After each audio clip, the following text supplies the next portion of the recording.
Et bonsoir aux rares qui ont réussi à venir ici malgré les multiples problèmes que j'ai avec la connexion. Enfin, multiples problèmes, entendons-nous bien. J'ai encore oublié de faire une manip au moment de lancer le stream et du coup, il est parti il a créé grosso modo un stream au lieu de partir sur celui que j'avais prévu. Bonsoir Alicia, merci d'être là. J'espère que ça va mieux par rapport à la dernière fois. Puisque vendredi t'étais un petit peu malade, avec en plus l'angoisse du chat disparu qui a été retrouvé depuis. Alors, oui, donc désolé, le lien que j'avais mis en annonce sur Facebook notamment, c'est pas celui sur lequel la présente vidéo est partie. Du coup, j'ai l'air un petit peu con, je me suis retrouvé à rétro-pédaler en dernière seconde. Chat à la maison, je le suis toujours. Donc j'imagine que tu es toujours malade, tu es pas toujours chat.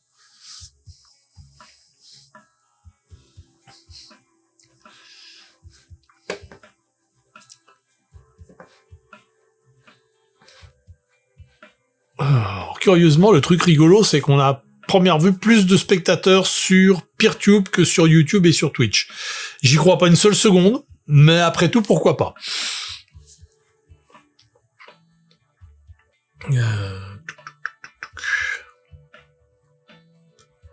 Attends, du coup, t'es sur Twitch là ou non, t'es sur YouTube? Tu es maudit depuis les années... oui, on peut même dire depuis 1967, techniquement, aux alentours du 8 février. Quelque chose comme ça. Ah non, vous êtes tous sur YouTube. Salut à toi, Axel. Câlin à toi aussi. Content de te voir aussi par ici. Au moins, il y aura un petit peu de monde. Et comme je disais, désolé pour la mauvaise manip du départ. Ça a été un petit peu bizarre. Et on a Victor Dupire. Décidément, il y a tous les habitués qui sont là. Bonsoir à toi, Victor. Merci de passer.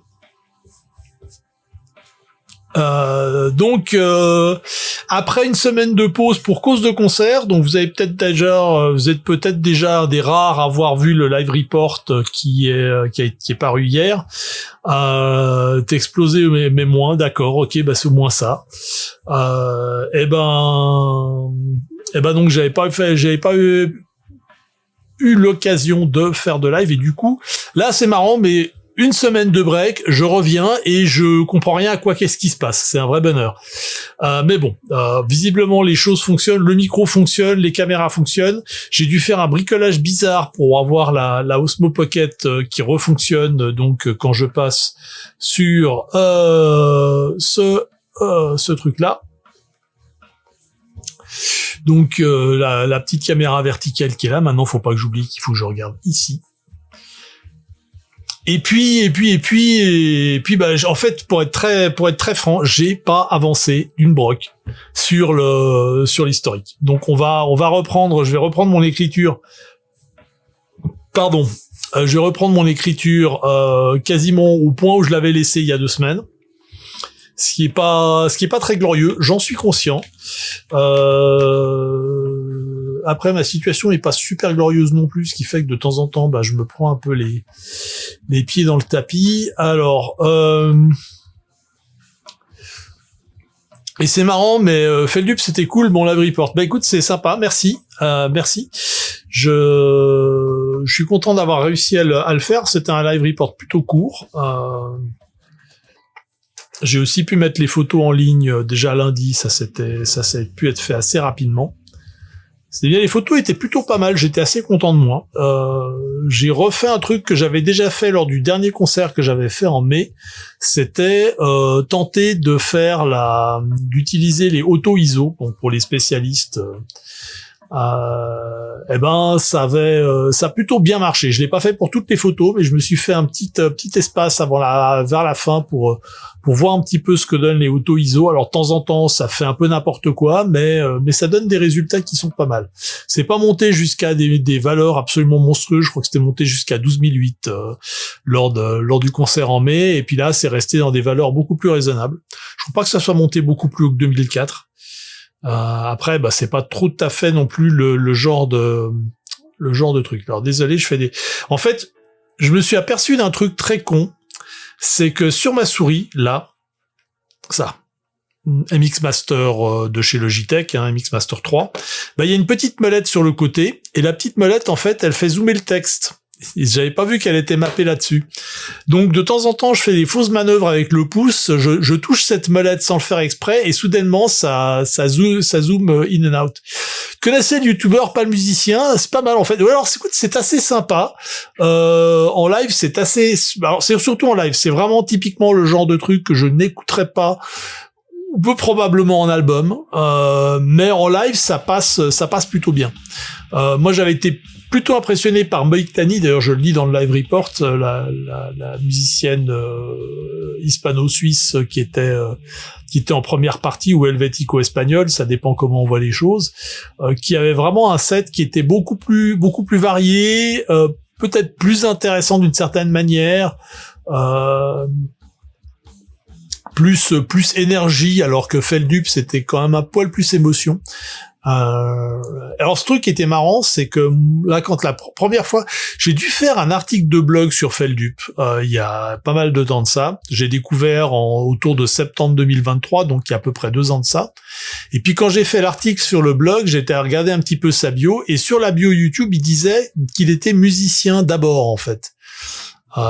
Et visiblement, pour lui, c'était à l'époque, en tout cas, il mettait plus en avant sur sa bio le côté musique que le côté YouTube, alors que maintenant, il est surtout connu pour ses vidéos, notamment Findings sur toutes les bizarreries d'Internet.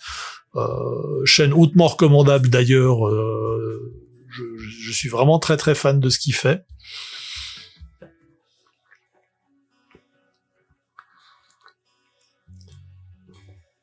Dans un registre similaire, j'ai découvert récemment Alt 236, aussi une chaîne française. Il y a aussi des choses très intéressantes. Mais alors lui, par contre, ses vidéos, c'est 2 heures minimum. C'est absolument monstrueux. C'est assez fou. Les vidéos de Feldup, même si elles sont souvent très longues, ça reste quand même un peu plus compact. Cousin Nalès, qui vient, bonsoir à toi. Merci de passer. Et on est bien d'accord que tu as reconnu la référence dans le titre de la vidéo, hein. Elle est potentiellement très obscure pour les gens qui sont pas de notre génération.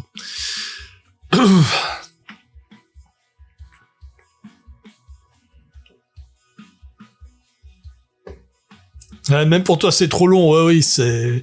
Ouais, j'ai regardé sa dernière vidéo, c'est super intéressant, mais 2h30! Ah!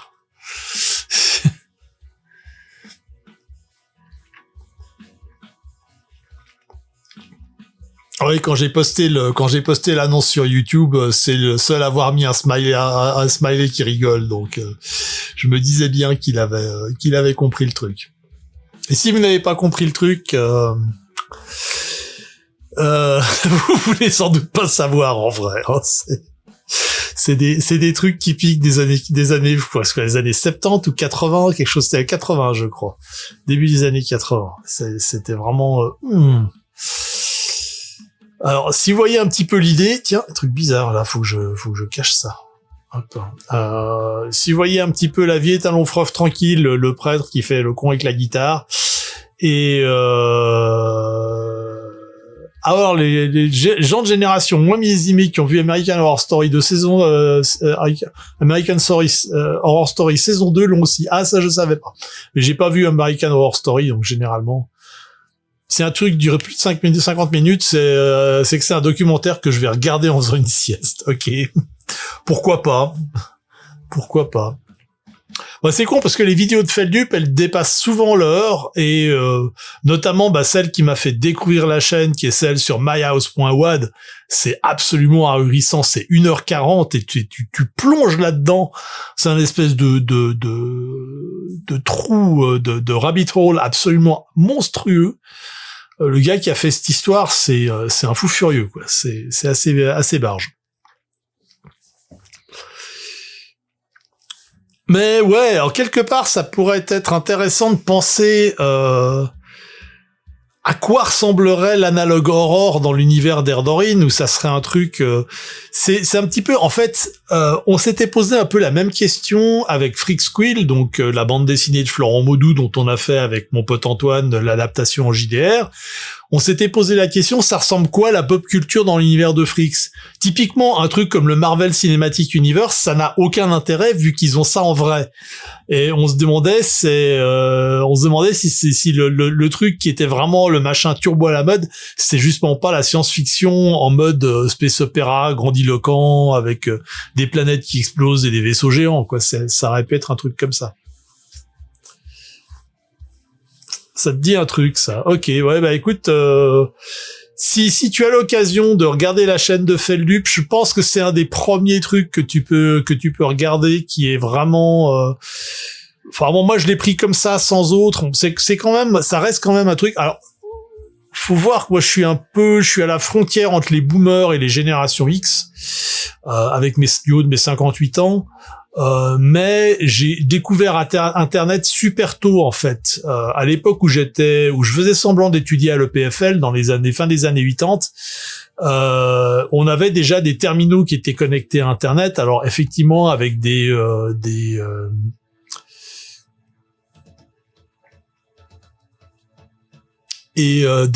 comment ça s'appelle ouf. Désolé, il y a Axel qui vient de poser un pavé, ça m'a perturbé. Oui, avec des vitesses d'accès super lentes. Les seuls trucs, les interactions qu'on avait, c'était des chats sur des points de relais. Et puis soudainement, on discutait entre nous, entre Suisses, Français, etc. Et soudainement, le truc ralentit énormément parce qu'il y a genre 50 Américains qui viennent débarquer sur le Chan et ça vient super lent.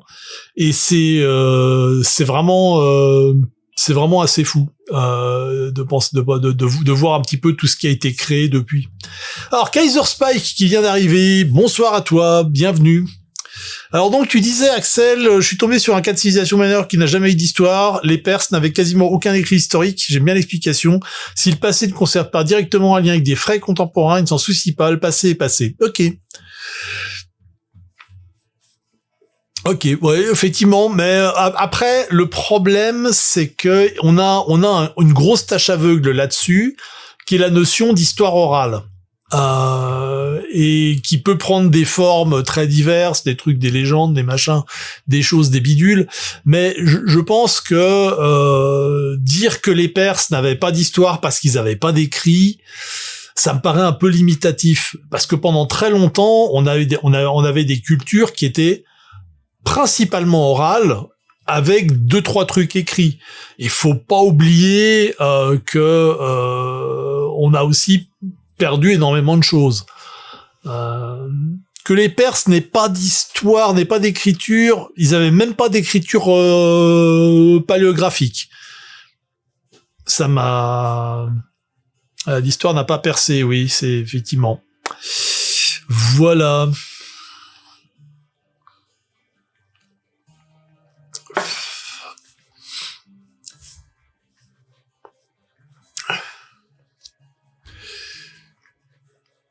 En fait, le problème, c'est que on a déjà posé quelque part la notion de histoire et préhistoire en posant plus ou moins l'invention de l'écriture comme étant la date charnière. Et déjà, ça nous fait un petit peu une tâche aveugle de ce point de vue-là. Ça nous fait un biais cognitif. Ils avaient des écrits nombreux. Ah, d'accord, ok. Donc, ils avaient des écrits, mais rien sur l'histoire. Ok. À part l'archéologie et les récits provenant notamment des Grecs, on a plus grand chose des Perses, ils ont sûrement beaucoup écrit. D'accord. Ok, donc il y a quand même des traces d'écriture perse. Oui. Et alors si on continue dans les blagues, dans les blagues mythologiques, je vais bientôt vous dire taisez-vous, hein, parce que voilà.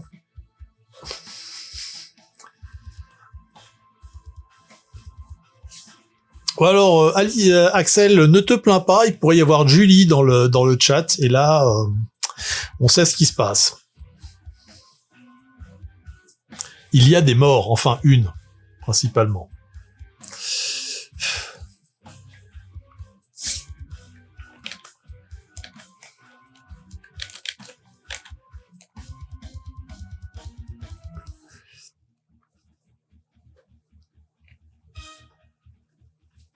Ouais.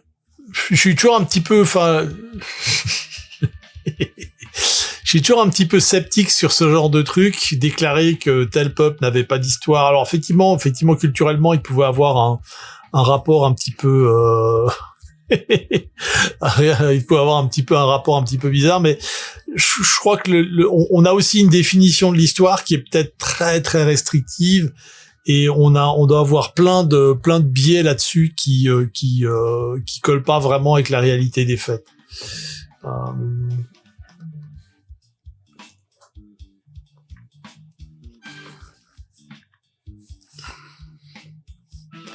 Typiquement, bah justement, si on revient à Erdorin, bah les Eldar, ils ont une histoire, mais en fait, ce que eux appellent l'histoire, plutôt plus précisément la légende, c'est un truc qui tient plus de la fiction moult fois réécrite que d'un truc super cadré, mais c'est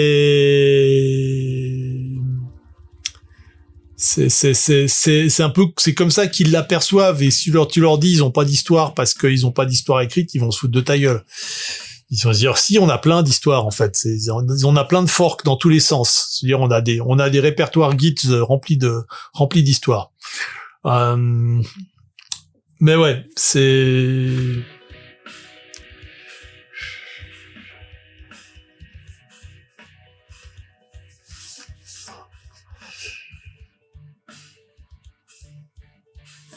Alors, j'ai essayé de faire une blague, genre, on dit pas antiseptique, on dit croyant, mais je suis pas sûr que ça marche très très bien, en fait. Bon, revenons quand même à notre texte. Hein. Là, on s'était...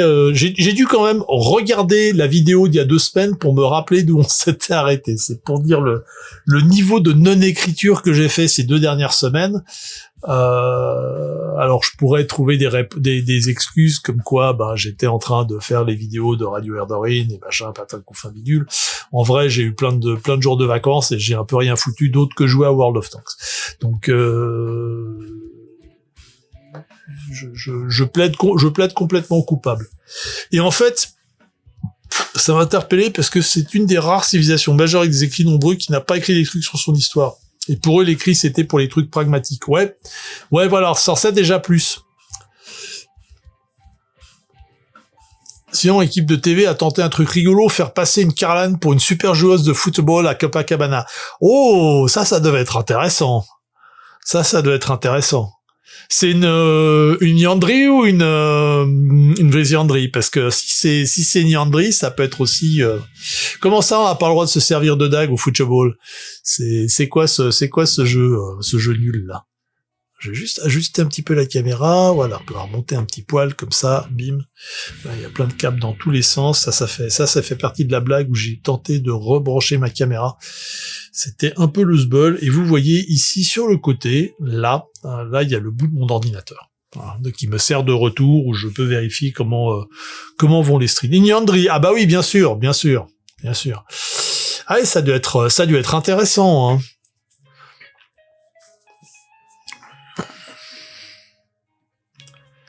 Oui, dans ma culture, le tacle à la carotide, c'est légal.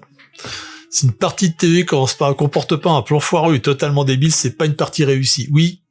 Ouais, c'est une partie, non, pas forcément, mais c'est une partie atypique, disons.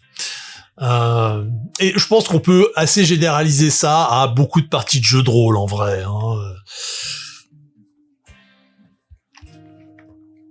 Je vois passer de temps en temps des comptes rendus et même de comptes raisonnablement sérieux comme quelqu'un comme Padre Pio qui raconte ses aventures de jeunesse, que ça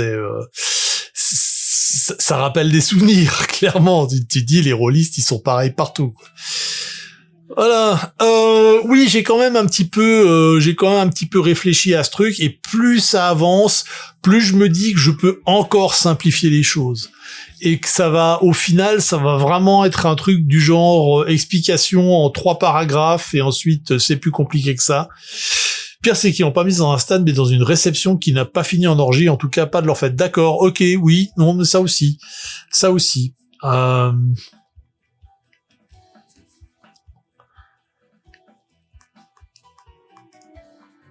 C'était un euro atypique, oui. Si je lance pas au moins un plan débile dans une partie de JDR, je suis malheureuse ou malade. Oui, ou alors MJ.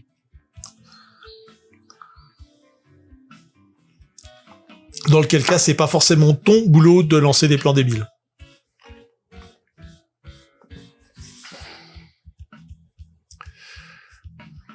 Bon, généralement, je laisse les joueurs lancer des plans débiles, je les incorpore dans le scénario, genre c'était prévu depuis le début. Plus en plus curieuse. Ouais, tu m'étonnes. En fait, je regardais un petit peu les trucs, là je vais remonter depuis le début. Peut-être pas aussi loin, les origines du monde, nous on s'en fout. Tac tac. Ouais, les joueurs font ça très bien, ouais, c'est sûr. Voilà, mais typiquement, c'était vraiment... Il faut que je trouve un moyen de faire ça, mais vraiment de le faire, vraiment le capsule. Et puis aussi, surtout pour les trucs les plus anciens... Bon, d'accord, oui. Curieusement, il y a une histoire de pognon derrière, ça me paraît logique.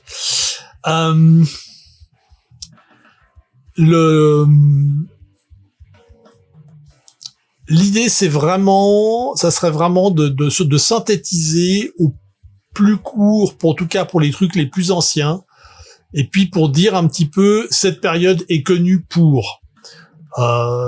Typiquement, l'Arlorian Tour est connu comme une sorte d'âge d'or. C'était pas vraiment un âge d'or, mais c'est connu comme tel. La guerre stellaire est connue comme étant une période de chaos, même si en fait ça a été comme ça que vers la fin. Oui, c'est ça. Bah, cousin Alesque, c'est exactement mon idée. Tu fais plus des scénarios, en fait. T'as des situations, tu leur jettes là-dedans. Alors moi, pour ça, je recommande vraiment l'étude de la mécanique, si tu ne la connais pas encore, de la mécanique des fronts, que tu trouves notamment dans tous les jeux qui sont propulsés par l'Apocalypse. Où tu imagines les fronts, c'est des adversités potentielles, enfin des choses qui peuvent se passer potentiellement. C'est représenté par des horloges qui vont de 0 à 12 heures, enfin de 1 à 12 heures, et au fur et à mesure que les joueurs font des bêtises ou ne font pas des bêtises, les horloges avancent. Et ces fronts, ça peut être des adversités, ça peut être des événements extérieurs, genre un orage qui arrive, et là ça va avancer naturellement. Ça peut être une attaque de pirates, et l'attaque de pirates elle va progresser suivant si les personnages le font. Oui, j'avais blogué à ce sujet. C'était il y a très longtemps de ça. C'est quand j'ai découvert Apocalypse World en fait. Hein. Ça doit bien faire peut-être pas 10 ans, mais pas loin. Et c'est un truc que j'utilise quasiment tout le temps dans mon scénario Station debout, où les personnages arrivent dans un vaisseau tout cassé dans une station où il y a plein de factions qui sont intéressées d'une part par faire leur petit business et d'autre part par l'espèce de MacGuffin que les personnages ont dans la soute. Étant donné que le MacGuffin lui-même a tendance à faire des effets débiles du fait que c'est un truc à base de champ de Tségorine, qui sont dans une station spatiale avec un champ de gravité, un champ gravitationnel artificiel, qui est aussi basé sur les champs de Tségorine. Et là, je le dis pour les gens qui connaissent pas forcément l'univers d'Erdorine. Donc, il y a 3 super technologies dans l'univers d'Erdorine. On va dire, il y a l'hyperespace, l'antigravité et les champs de force. Et ces 3 technologies reposent sur sur les mêmes principes de base. Et ces principes de base sont très facilement incompatibles.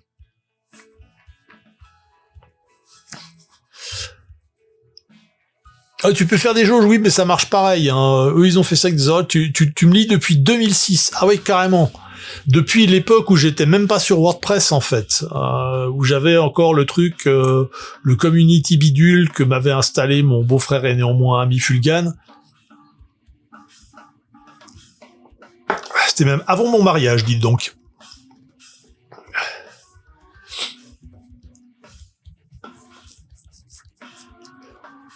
Et donc, tu as un scénario avec cette espèce de trucs qui génèrent des effets débiles, plein de personnages un changement d'allégeance à bord de la station, des vaisseaux qui sont coincés et qui essayent de partir, des vrais pirates, des faux pirates, tout un micmac politique à cause du changement d'allégeance. Enfin, il y avait pas mal de trucs. Tu te souviens aussi de cet article? Ouais, dis donc, ça remonte à... ça remonte à 2007. Voilà. Tout fonctionne sur les champs de Ségarine qui, en plus d'être incompatibles entre eux, n'aiment pas les effets des arcanes. Oui, parce qu'il y a aussi les arcanes qui fonctionnent sur des principes connexes, mais pas exacts. Parce que évidemment, si ça fonctionnait sur des principes pareils, on pourrait les maîtriser comme l'antigravité et l'hyperespace.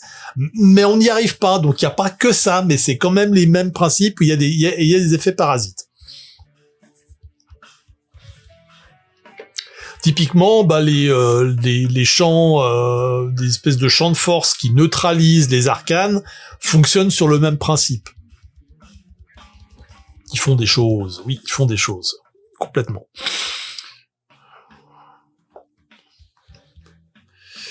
Alors, oui, donc là, je disais, tester la boule à plasma sur champ de force. Oui, ça va encore, ça va encore. On a fait des choses bien plus débiles que ça. Hein. Et quand même un joueur qui avait dit est-ce que t'as déjà vu comment on overclock un moteur à fusion? On lui a dit non, c'était pas une bonne idée. Et puis ils m'interdisent de monter dans leur voiture. Tu t'en fous, tu roules en grave bike. Enfin, tu voles en grave bike. Ces gens n'aiment pas l'aventure. Alors, oula, je vais aller un petit peu là. Voilà, le choc terrien. Faut que je réorganise aussi les chapitres parce que je commence à avoir 4 niveaux de sous-titres. C'est vraiment beaucoup. Et ça, c'est pas forcément non plus top pour la lisibilité. Après, j'ai déjà fait bien pire. Hein. J'ai déjà fait des bouquins avec des niveaux de sous-titres, genre 6 niveaux de sous-titres. Mais c'est vraiment, vraiment, vraiment pas pratique. Alors. Donc, le choc terrien, on appelle choc terrien les événements qui précèdent et succèdent immédiatement à l'entrée des nations terriennes. Bon. Les événements autour de l'entrée des nations terriennes. Okay. Hop. Bon, j'ai mis ma cible, une voiture en orbite, et pratiquement, je peux comprendre qu'il soit méfiant, oui. 4 niveaux de sous-titres, on dirait des notes de cours. Alors, oui, mais moi, j'ai déjà bossé sur des documents de théologie. Et là, ça bat beaucoup de choses, hein, autant dire. C'est pas du consommable, la voiture de PJ. Ou alors, ça dépend. Non, la voiture de PJ, justement pas. Alors, dans les prochaines règles d'Erdorine 2300, si ta voiture fait partie de tes chouchous, non, c'est certainement pas du consommable. Si tu n'as pas de voiture dans ton équipement, mais qu'il est logique, par exemple, t'es américain, que t'es une voiture, parce que t'es aux États-Unis, bah oui, là, ça fait partie du consommable. Par contre, si dans ton équipement, il y a marqué voiture, et qu'elle a un nom, et que tu la bichonnes tous les jours, non, là, c'est pas du consommable. C'est un truc, techniquement, on peut pas te l'enlever. Je dis bien techniquement. Après, tu peux faire des trucs débiles avec, mais voilà. Selon un Rowan, oui. Aïe, pas faux. Mais là encore, hein, je pense que le Rowan moyen, effectivement, il va utiliser ses avions plus rapidement que ses paires de chaussures, principalement parce qu'il marche pas beaucoup. Et puis, mais par contre, s'il y a son avion à lui, c'est son avion à lui. Et le premier qui fait une égratignure, il rase la planète pour ça. Hein. Alors, on appelle choc terrien les événements autour de l'entrée des nations terriennes au Cap Ness. Hein. Alors, en effet, pas besoin de en effet. C'est à cet instant que les civilisations terriennes et stellaires prennent pleinement conscience de l'existence de l'une de l'autre. Les gens étant ce qu'ils sont, on a tendance à se souvenir du côté physique de choc. Et cette partie...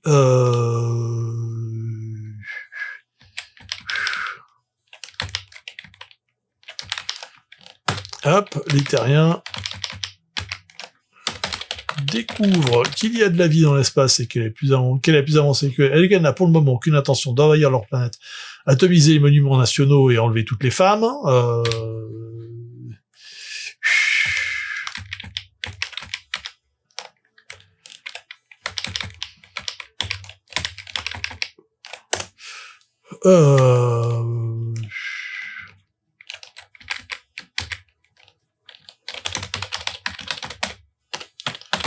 De l'autre côté, c'est le retour d'Erdorin, planète mère des Eldari.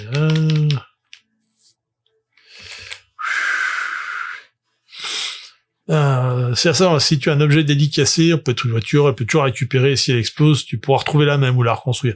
Sans le bibelot du rétroviseur. Oui, voilà. C'est à peu près le même genre d'idée. Avec en plus le fait que, comme c'est de la science-fiction, en fait, tu as les plans quelque part et tu as la technologie, tu pourras la reconstruire. Touk.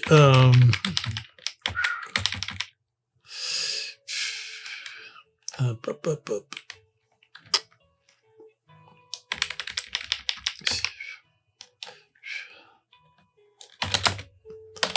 Si un exercice hop.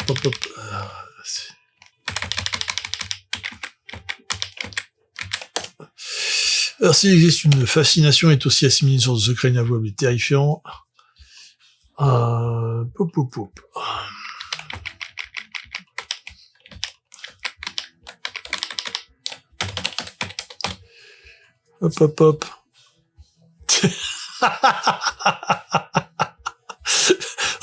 Aïe, non mais ouais, c'est ouais. Je vois tellement la scène, le PJ qui pleure son sapin parfumé, oui. C'est du vécu. Alors, de l'autre côté, c'est le retour d'Erdorin, planète mère des Eldari et des Aplani, qui, si elle exerce une certaine fascination, est aussi assimilée à une source de secrets inavouables et terrifiants. Mais surtout, la culture terrienne, peu connue jusqu'alors, fait son entrée dans la sphère, des Suisse, Bercy, des éléments, le stock, alors le vélo, sans pas.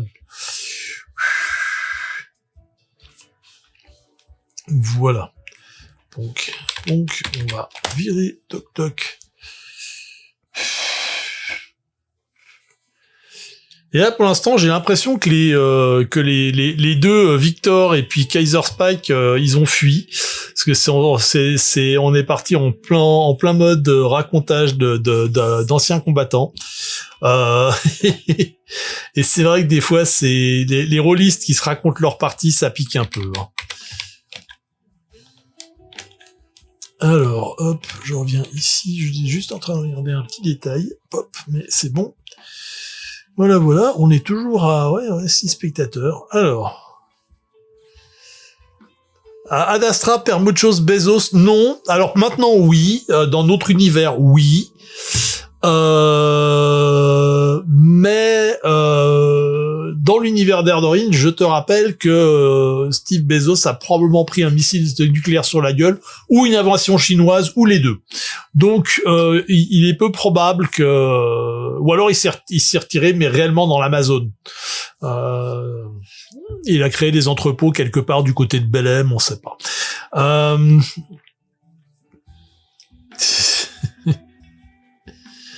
Alors...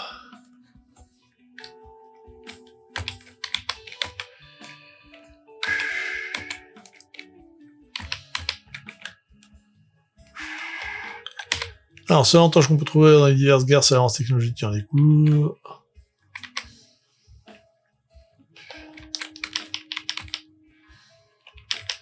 Alors, la course aux zones n'aurait jamais eu lieu avant plusieurs autres siècles s'il n'y avait pas eu les 2 dernières guerres mondiales. Qui a dit ce ne serait pas plus mal de se faire? D'accord.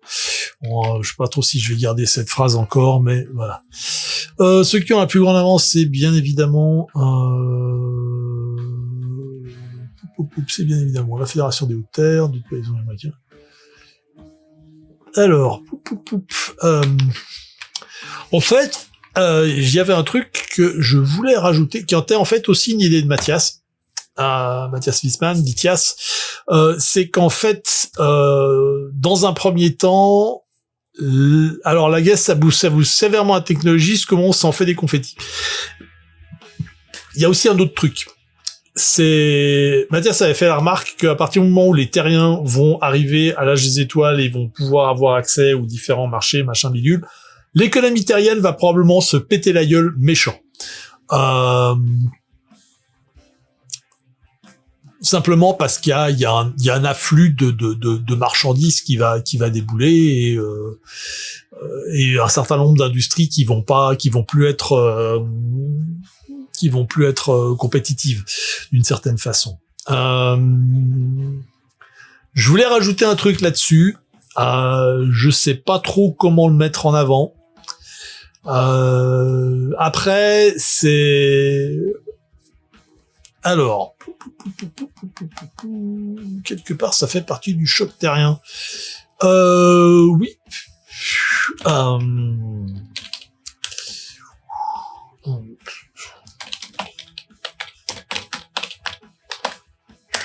Voilà.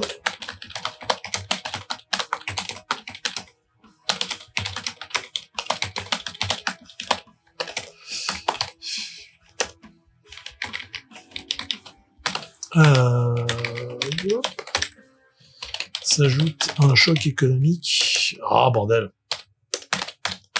Je tape avec des doigts carrés aujourd'hui, c'est pas possible. Je suis fatigué aussi. S'ajoute un choc économique.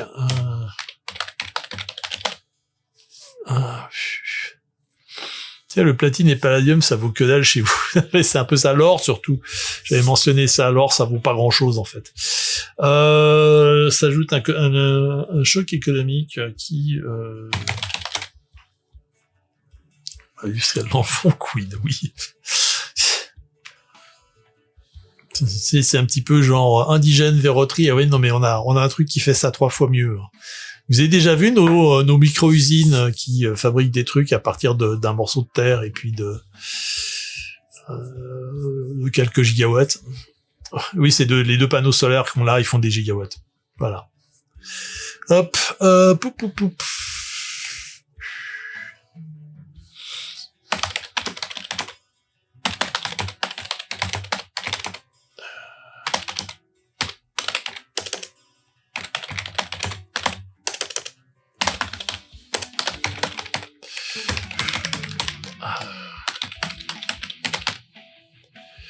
Le platine et le palladium parce qu'ils sont vachement plus utiles dans tous les domaines industriels. Oui, mais c'est un peu ça, quoi. C'est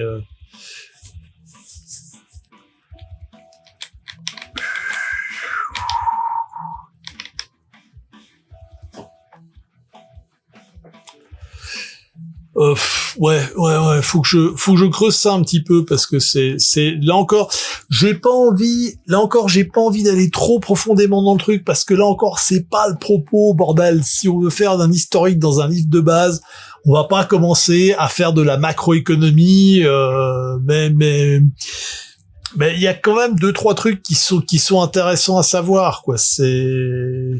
C'est que fondamentalement, le choc terrien, ça n'a pas été rose pour tout le monde. Ah,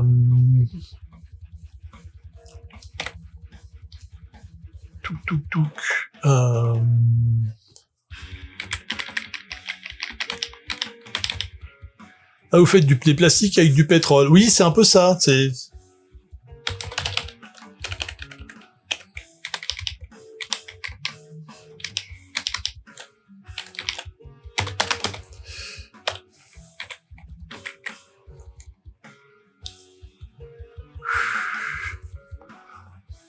Ouais, c'est ça, l'économie à la macro-louche, ça passe. Alors ça, après, ça pique. Là encore, on parle d'événements qui se passent 200 ans avant le début des hostilités d'une certaine façon. Enfin, avant le début, enfin, de ce qui marque la date de début du JDR. Enfin, de quand les personnages, quand les PJ va arriver. Ah mais non, tu déconnes, c'est bon la tome de Savoie. Et c'est un petit peu ce sur quoi là on est typiquement dans un exemple de Kill Your Darlings.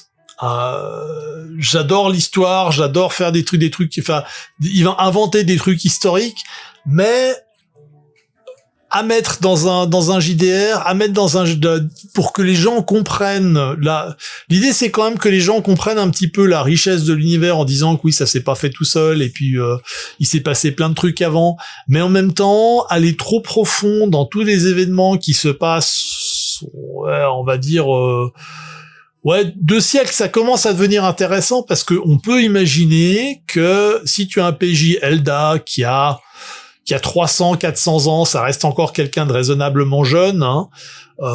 C'est pas encore quelqu'un qui est considéré vraiment comme un adulte responsable. On est dans une sorte d'adolescent à cet âge-là. Grosso modo, hein, ça dépend un petit peu aussi. C'est plus dans hashtag, c'est plus compliqué que ça. Mais donc il a pu connaître cette période, mais des terriens, bah là, une histoire à base de presse à reblochon et ça me file des frissons dans le dos. Alors on ne king shame pas, mais je suis pas sûr d'avoir ça sérieux dans les... J'ai un passage sur l'économie, mais uniquement que quand le capitaliste s'est fait en partie botter le cul et a dû revoir entièrement son propre système. Oui. Je dirais que dans Singularité, c'est peut-être plus intéressant parce que tu restes dans un truc qui est très endogène terrien. Et si ça n'a pas un impact direct sur la vie des PJ, sur l'ambiance du monde, on s'en fout. Oui et non. C'est vrai, en même temps c'est pas vrai. C'est que il y a des choses qui peuvent être importantes parce que ça a un impact indirect et ça a une importance pour avoir une toile de fond. Que t'aies pas tes machins qui collent dans le vide, mais que t'aies quand même un espèce de canevas sur lequel tout ce que tu vas peindre va pouvoir tenir. C'est un accident du travail mortel. Ah oui, ok, d'accord. Là, il est beaucoup moins drôle, on est d'accord.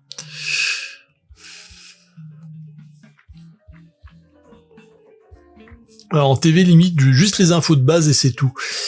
Oui, mais là encore, je suis d'accord. Et le souci, c'est de se poser la question, c'est quoi les infos de base, en vrai?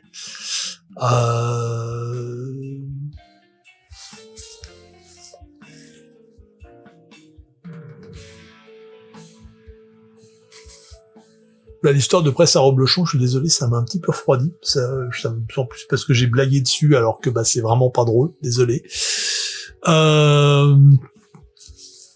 Mais oui, là, le truc. Ouf.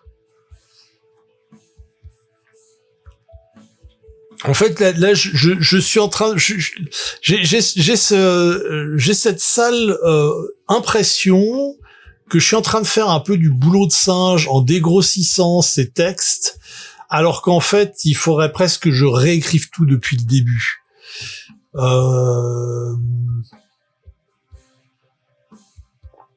Et je suis flemme, j'ai pas envie de tout réécrire depuis le début.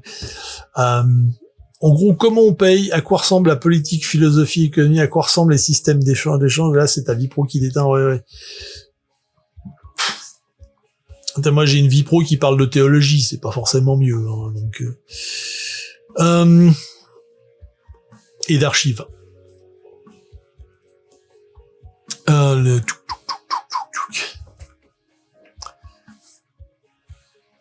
Ouais, je crois que c'est vraiment... là, quand on avance sur ce truc... En fait, j'aurais dû faire ce que je voulais faire à un moment donné, c'est d'ouvrir la page d'un côté, d'ouvrir une page vierge de l'autre, et de commencer à bouger des trucs de façon à avoir des éléments qui sont vraiment que je juge vraiment importants, ou voire de carrément les réécrire. Non, je pouvais pas savoir, mais bon, c'est quand même un peu cringe, quoi. Genre, quelqu'un va clipper ça sur Twitch et ça va devenir viral demain et ça va être l'enfer.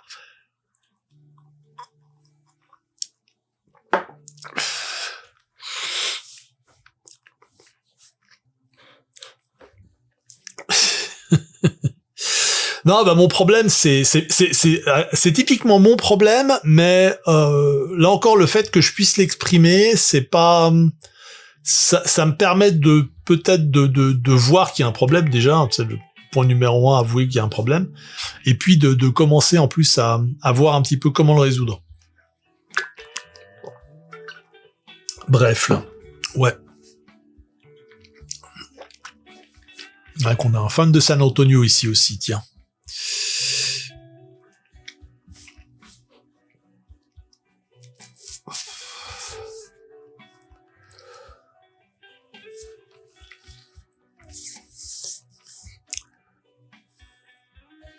Je sais ce qui te bloque, mais est-ce que par exemple pour le volet économique tu n'aurais pas un texte? Oui, mais carrément, mais je pense que c'est quoi les infos de base, c'est quand même vachement compliqué. Oui, mais en fait faire un jeu de rôle c'est putain de compliqué des fois quand t'as envie de faire des trucs comme ça. Pour le choc terrien, faire une liste de sketch choc, ouais, ensuite faire réviser ton texte.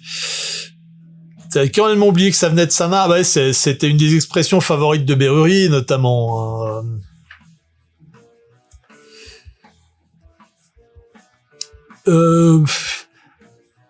Alors oui, faire une liste, ça pourrait être ça, mais c'est vraiment,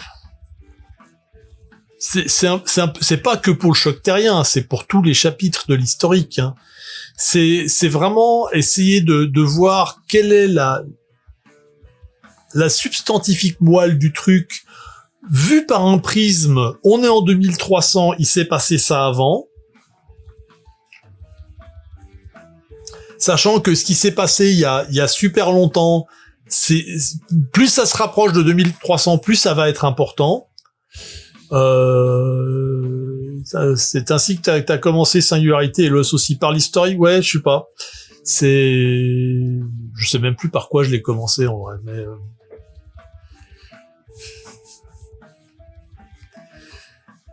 mais oui, Puis c'est emmerdant parce que je vois des trucs dans le texte, je suis tellement bon public que j'aime bien me relire, donc il y a des trucs que j'aimerais bien garder, mais je me dis objectivement ça sert à rien. Mais typiquement là, si je regarde la course aux étoiles, c'est quoi le truc qui est important? C'est que les premiers à avoir construit un vaisseau hyperluminique, c'est la Fédération des Hautes-Terres, même si ça s'est pas fait tout seul. Que l'Alliance Nord-Atlantique, aura piqué les idées. Pourquoi pas sous forme d'un manuel scolaire l'historique? Alors j'y pensais, hein. J'ai pensé à un truc justement comme ça. Je me suis pensé pas par l'historique, par une liste de sujets majeurs décrits. Ah d'accord, oui, ok, je vois ce que tu veux dire, Axel. Le coup du manuel scolaire, alors c'est intéressant. C'est potentiellement problématique pour l'ensemble. Parce que il faudrait presque dans ces cas-là que je fasse chaque section, chaque chapitre sous cette forme-là ou sous une forme un petit peu différente, mais d'un truc qui fasse intradiégétique, comme on dit, c'est-à-dire dans l'univers de jeu. C'est pas con, mais c'est vraiment énormément de boulot. Et je suis pas sûr d'avoir envie d'aller dans cette direction parce que typiquement quand tu vas parler de sujets géopolitiques, tu vas pas forcément le faire sous forme de manuel scolaire. Quand tu vas parler, je sais pas si tu étais sans doute là quand j'ai réécrit les carnets de civilisation. Les carnets de civilisation, je vois pas trop comment j'aurais pu faire ça sous une forme intradiégétique d'une certaine façon. Pour l'anecdote, l'historique de Lost, je crois qu'on l'a commencé 1 an après avoir écrit le jeu de rôle. Ouais, c'est effectivement. Mais après, Lost, l'historique est pas forcément la partie la plus importante de l'univers. Et en fait, dans Erdorin, ce qu'il va falloir que je me sépare, c'est aussi de dire que c'est pas non plus la partie la plus importante de l'univers du coup. C'est des fois en fait c'est important indirectement en ce sens que ça va expliquer un certain nombre de points de vue, de culture, de machin, de choses, de bidules comme ça. Pourquoi est-ce que les Eldar ont pas envahi Erdorin? Parce que c'est leur planète mère. Ils ont une forme de révérence envers ce monde. Et puis c'est une révérence qui est teintée par le fait qu'aussi il y a plein de légendes noires qui tournent autour d'Erdorin. Je connais un côté PVC sur la forme des JDR. J'aime bien les encyclopédies qui dévrient le monde dans lequel les PJ évoluent. 300 pages, nos problèmes. Bah, tu regardes 1,5 million de signes, hein, le livre de base de TV3, hein, faut pas rêver, mais ça sera beaucoup moins là-dedans, hein. Là, on est à un tiers de ça pour faire un livre de base qui tienne un peu la route. On est maximum à un tiers de ça, 500 000 caractères. If that. Probablement moins. 400 000. Je crois qu'Itrasby, c'est 400 000 signes, mais je suis plus sûr. Et ça serait un format un peu comme ça.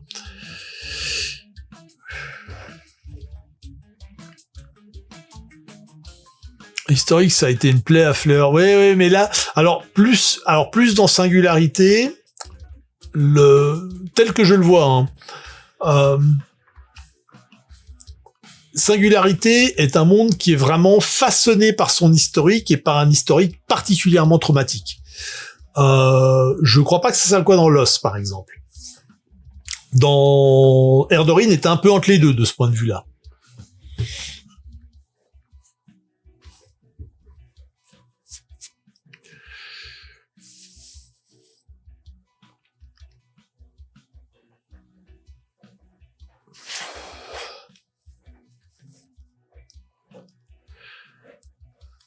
Je manquais d'idées, mais vas-y, tout expliquer sur 200 ans. Alors, ouais, t'as tout, ouais, mais c'est. Puis le problème, c'est que assez rapidement, tu t'aperçois qu'il y a des trucs qui sont. Si tu imagines un cataclysme tel que celui qui crée le monde de Singularité, le truc est sur une échelle tellement incommensurable que c'est très difficile d'imaginer l'impact que ça va avoir. Et j'ai un peu le même problème quelque part avec la Troisième Guerre mondiale. Alors après, je me suis fait une vision de la Troisième Guerre mondiale quelque part très film post-apo. Et quelque part, les films post-apo sont optimistes puisque c'est post-apo et qu'il y a quelque chose. Mais typiquement, une guerre nucléaire, c'est une catastrophe absolument inimaginable. Une guerre nucléaire même quelques explosions nucléaires en Europe, et c'est probablement le chaos absolu pendant des décennies. En tout cas, pendant des années.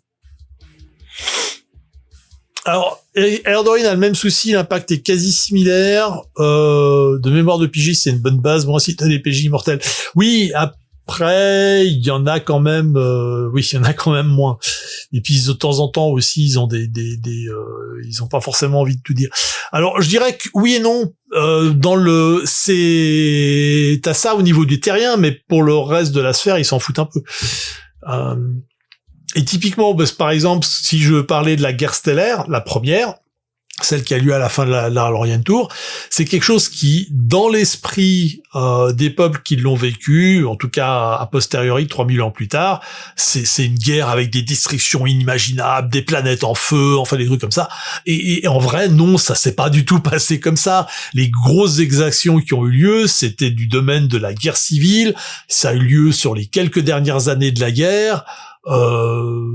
Y a vraiment pas eu, je veux dire, et quand ils ont vu ce qui s'est passé sur Terre au niveau de la Troisième Guerre mondiale, ils se sont dit, on n'a rien eu, quoi.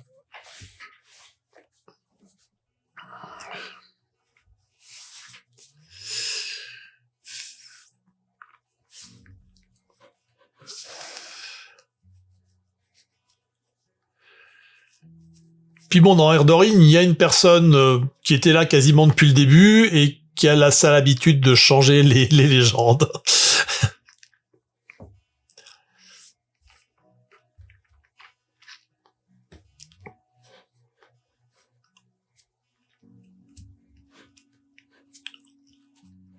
Hop. Ça, je sais pas pourquoi il est toujours dans ce truc-là. Pouc. Ouais, je pense vraiment qu'il va falloir en fait, c'est belle triche. Ouais, ça aussi, on en connaît des comme ça.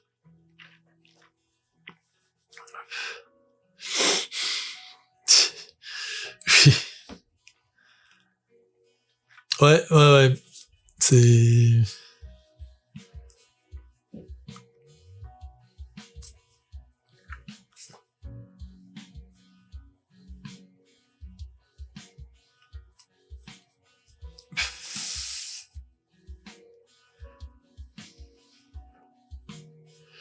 Mais je pense que voilà, typiquement, je suis en train de relire le truc sur le choc terrien.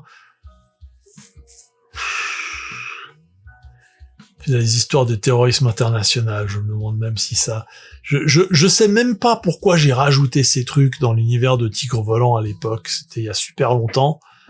Et plus j'y pense, plus c'est des trucs qui ne servent à rien. C'est vrai, l'historique c'est une merde à faire, on n'est jamais content. De toute façon, moi je suis jamais content, point. J'ai appris avec l'expérience que publish is better than perfect, mais des fois c'est dur, quoi. C'est clair.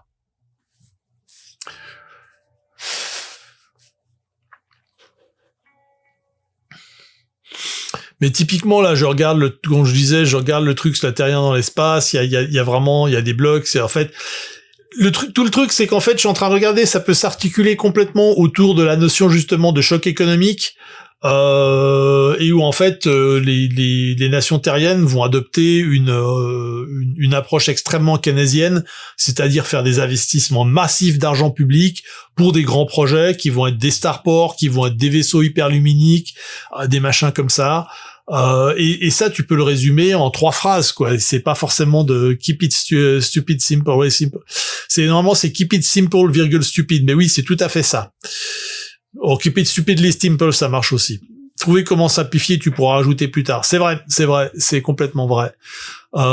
C'est complètement vrai. Surtout le truc aussi que je regarde, c'est que toute la mécanique de jeu d'Erdorine va partir en direction d'une énorme simplification. Ça va vraiment, il faut que je vous en parle à un moment donné. Là, il y a des conventions, je vous ferai un petit topo, enfin, je crois que j'ai déjà fait un petit topo. Si vous regardez les vidéos Erdorine, l'air de rien, j'en ai parlé un certain nombre de fois de ces trucs-là. La perfection, c'est quand il ne reste plus rien à enlever, je crois que c'est l'élégance.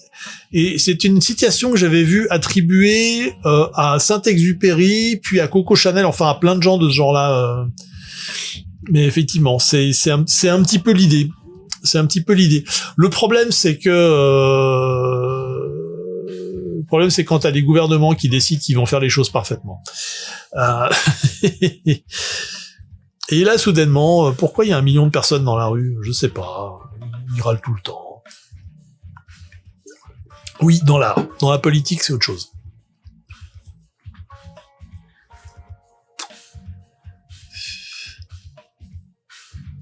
Oui, mais là, c'est horrible parce que ça correspond tout à fait à l'expression kill your darlings. Tu vas prendre tes petits chéris, tu vas les buter, tu vas les sacrifier sur l'autel de l'art.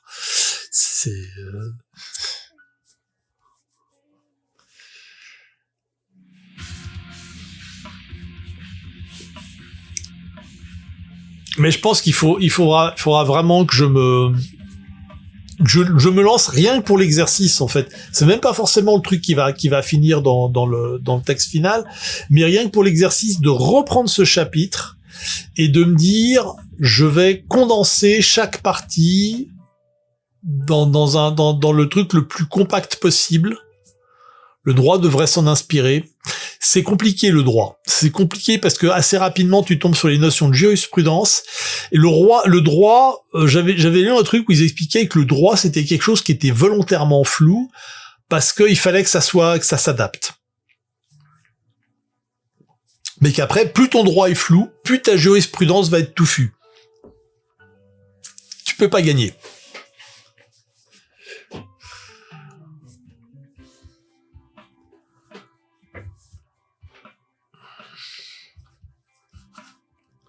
Après, si tu parles de le droit, le dessinateur, je suis d'accord. Mais je suis mauvaise langue.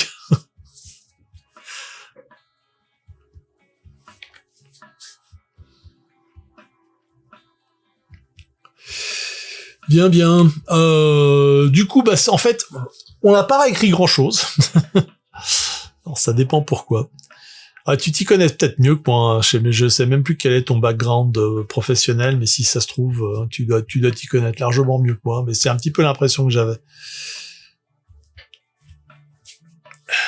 Je regarde un petit peu comment ça se passe sur les autres. Bon, alors Twitch, qu'est-ce que tu nous fais?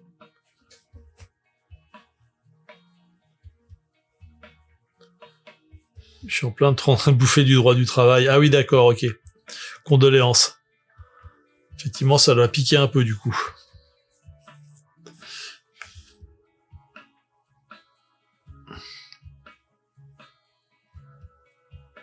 C'est marrant ça. Super chelou.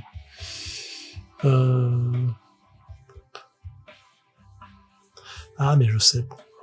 Je sais pourquoi. Je suis un con. Je suis une pive.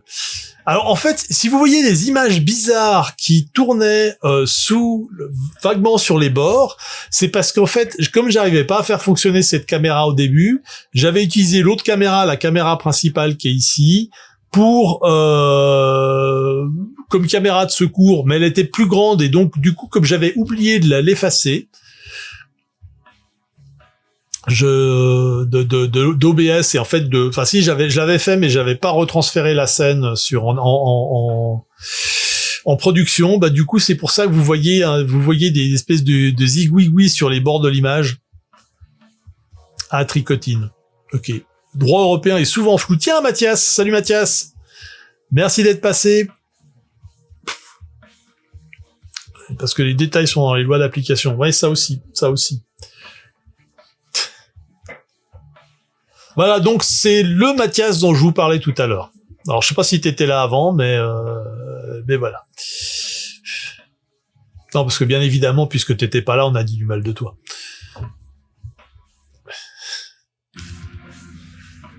Mais en tout cas, ça fait super plaisir de te voir ici. Alors malheureusement, t'arrives un petit peu vers la fin, alors que j'étais en plein questionnement existentiel sur comment est-ce que je vais réécrire ce truc. Et la réponse pour l'instant, c'est pas comme ça. Et du coup, je vais pas trop tarder à arrêter le stream. Alors d'une part parce que je suis aussi un petit peu claqué, j'ai les yeux qui clignotent là. Je me suis réveillé super tôt, enfin surtout j'ai mal dormi, puis je me suis réveillé super tôt, ce qui fait que j'ai un petit peu, je suis un petit peu en train de me mettre en économie d'énergie. La petite dort enfin. Ah bah oui, ça évidemment, ça c'est toujours le souci.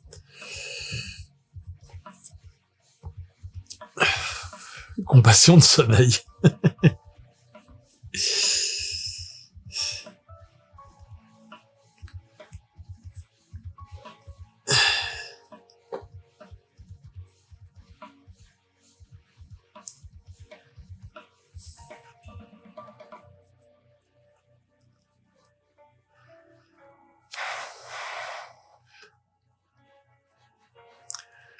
C'est vrai, effectivement, quand t'avais mentionné, en fait, il y a très très longtemps, je sais pas si tu te souviens de cette conversation, mais t'avais mentionné le fait que lorsque, le moment du choc terrien, en fait, la Terre va prendre une grosse crise économique dans la tronche. Oui, effectivement, ça c'est l'épiphanie. Écrire un historique simple, didactique et cohérent, c'est la merde. Oui, voilà. Il m'a fallu quand même 30 ans d'écriture pour arriver à cette conclusion. Tant que je calcule, non, plus que ça, 35. Ouais, allez, je vous le fais à 40, hein, mais c'est parce que c'est vous. Il y en a un peu plus, je le laisse. En fait, ton idée radicale serait de commencer plus tard. Oui, mais là par contre, je ne change pas vraiment, je n'ai pas de raison de changer l'historique. En tout cas, pas à ce niveau-là. Qu'est-ce que alors attends parce que quand tu dis commencer l'historique plus tard, qu'est-ce que tu veux dire par là?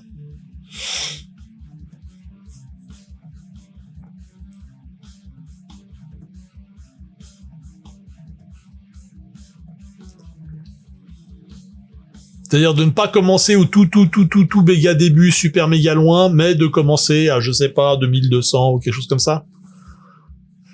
Ah oui, je vois. Enfin si, c'est bien ça. C'est pas que je suis lent, c'est que je suis décalé en fait.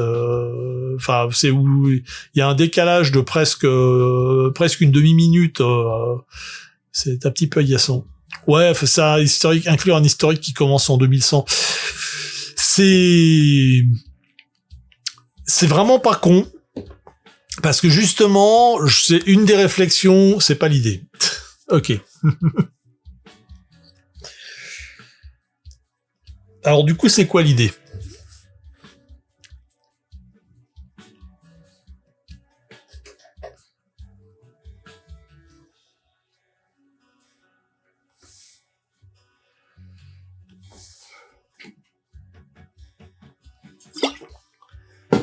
Ouais, je vais partir sur l'autre bidule. Putain, cinquantaine de secondes. Ah ouais, quand même. Purée. Bon, j'ai vraiment une connexion en carton mouillé ici, mais quand même. Hein. Si tu présentes la période pulp, l'histoire pré-industrielle, on s'en tape. Oui, bah c'est un petit peu ce que tu dis. Et j'étais arrivé à une conclusion assez similaire, mais peut-être pas assez radicale de ce point de vue-là. L'idée, c'était vraiment de dire, de se focaliser sur l'histoire qui est importante pour les PJ qui vont commencer en 2300. Et pour le coup, bah ça signifie des trucs qui sont passés il y a 50 ans, peut-être 1 ou 2 siècles pour les Eldar, mais pas beaucoup plus. Tu peux gloser sur la Troisième Guerre mondiale, oui, ça rejoint l'idée que j'avais en fait. Ça rejoint l'idée que j'avais. Peut-être pas aussi radical que ce que tu penses toi, mais hop, je vais passer en facecam, bim. Mais effectivement, j'avais eu un on va recentrer comme ça, voilà, c'est mieux. C'était vraiment de sabrer un maximum dans ce qui se passe avant. Et puis surtout d'expliquer, pas tant d'expliquer ce qui s'est passé dans la période, ou alors vraiment dans les très très grandes lignes, mais d'expliquer quelle est l'importance culturellement de cette période.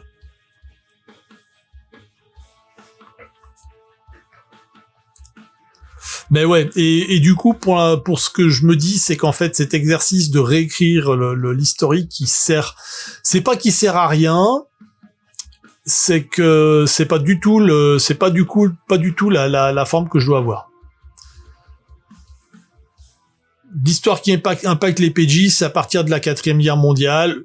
Non, c'est à partir du choc terrien. Très franchement, c'est à partir du choc terrien. Et pour les terriens, peut-être même encore plus loin. Mais on va dire à partir du choc terrien. Ce qui s'est passé sur Terre avant, ça impacte surtout les terriens, en fait. Et encore les terriens de l'époque. Et effectivement, c'est un petit peu comme de dire que pour des gens qui vont naître entre 2000 et 2025, la Deuxième Guerre mondiale a impacté leur vie. Non. Mais on en parle, c'est dans la culture, voilà.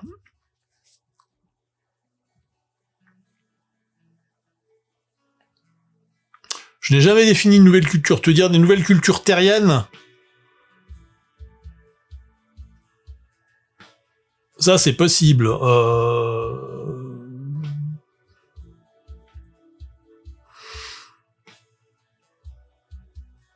Après, je suis pas tout à fait d'accord avec ça, mais la Fédération des Hautes-Terres, techniquement, c'est une nouvelle culture. Que je l'ai mal expliqué, ça c'est encore autre chose, mais pour moi, c'est une nouvelle culture. Copacabana, d'une certaine façon, c'est aussi une nouvelle culture. Maintenant, effectivement, l'Europe s'est un petit peu refermée sur ses anciennes cultures, tout en créant des espèces de sous-nouvelles, machin. Et après, il y a toutes les cultures, ce qu'on pourrait appeler les cultures les cultures coloniales, entre guillemets, donc tous les terriens qui ont... Mais on parle pas de 89. Comment ça, on parle pas de 89? Je ne te suis pas, là.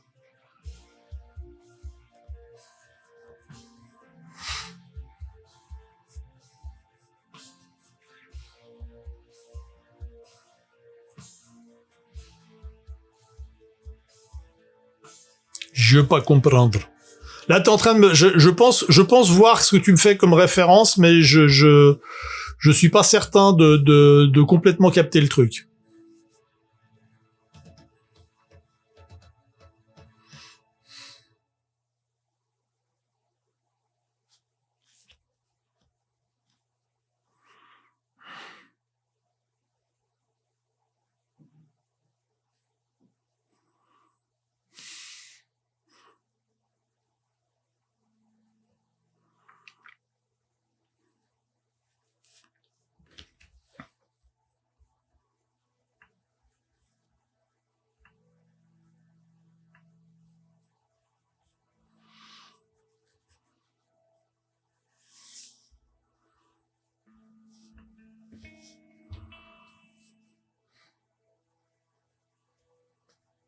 Gros changement en 89.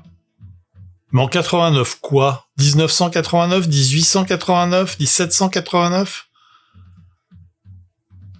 Effectivement, gros changement en 89, oui, il y a une troisième guerre mondiale, ou en 1989. Culturel, mais pas...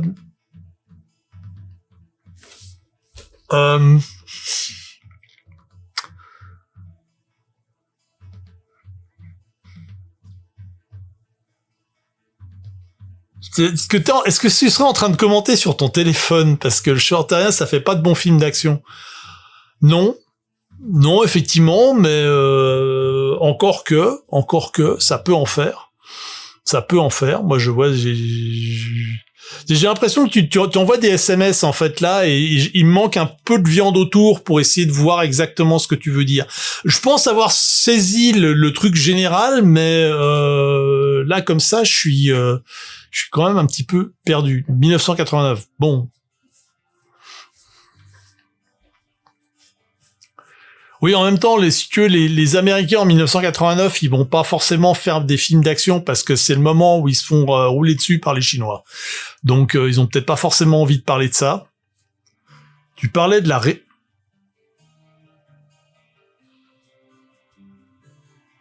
Ok. Ok, non. Alors là, je disregard Last Transmission. Je n'ai absolument pas compris ce que tu veux dire. Alors, je pense que ça serait pas mal si à un moment donné où t'es au calme, tu m'envoies un email avec tes idées là-dessus, parce que, en l'état, je suis complètement paumé.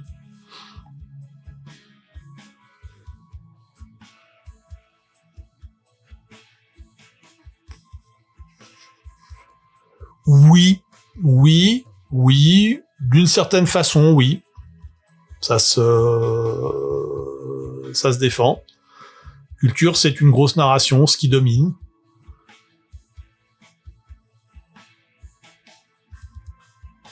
C'est le concept un peu du storytelling d'une certaine façon.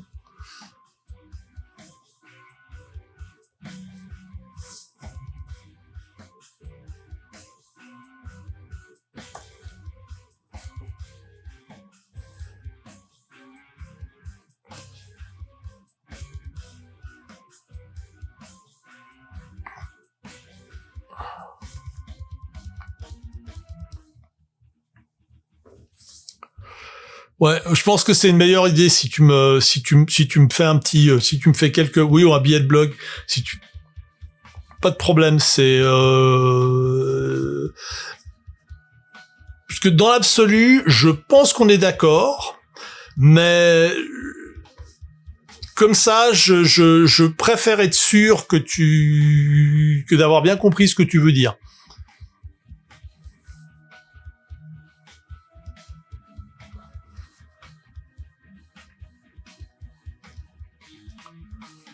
T'as rien compris, mais t'es curieuse. Ouais, oui, bah voilà. Je suis un peu pareil, hein. Je suis.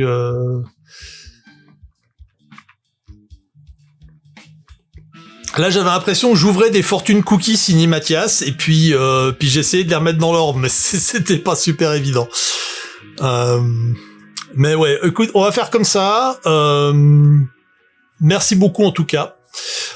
Puis sur ces bonnes paroles, and on that bombshell, comme disait Clarkson, je vais mettre un terme à cette diffusion. Merci à tous ceux qui étaient là. J'espère que ceux qui ne font pas partie de la fine équipe des aficionadis d'Erdorine ont pu suivre quand même un petit peu, Victor, Kaiser Spike, etc. Si vous êtes encore là. En tout cas, merci à tous d'être venus. Et puis, j'espère quand même que je vais arriver à me motiver pour écrire, pour commencer à écrire ce que j'ai déjà dans la tête comme ça. Et puis j'attends de voir le blog de Mathias pour voir un petit peu comment ça va sortir. En tout cas, merci à tous. Passez une excellente soirée. Pour les amateurs de musique, live de nouveau demain soir. Et puis pour les autres, passez une bonne soirée et un bon week-end. Bye bye.